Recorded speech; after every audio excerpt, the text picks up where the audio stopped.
کے بعد جو ہے یہ سری اور جہری نمازوں میں اگر بندہ انڈیویجول پڑھ رہا ہے اکیلا، فجر کی، عشاء کی، مغرب کی اور جمعہ کے لیے تو چلو جماعت شرط ہے، اکیلا تو بندہ پڑھ نہیں سکتا وہ. اب یہ 3 نمازیں لے لیں، کون سی؟ مغرب، عشاء اور فجر.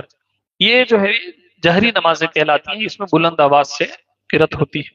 تو بلند آواز سے نماز میں جو تلاوت ہوتی ہے تو ان نمازوں کو کیا کہتے ہیں؟ جہری. بولو جہری. اس میں 3 آتے ہیں، فجر، مغرب اور عشاء.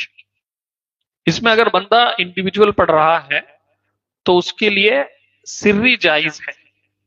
مطلب اگر وہ اکیلا پڑھ رہا ہے فجر کی، عشاء کی اور مغرب کی، تو اس کے لیے جو ہے اجازت ہے، وہ چاہے تو یہ بلند آواز کی ہے لیکن یہ چاہے تو ہلکی آواز میں بھی نمازیں پڑھ سکتا.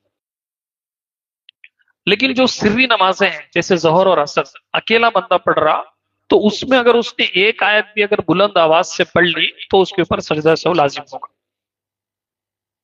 یہ بہت جو ہے باریک مسائل ہیں، بہت توجہ سے سنیں گے تو آپ کو یہ باتیں سمجھ میں آئیں گی.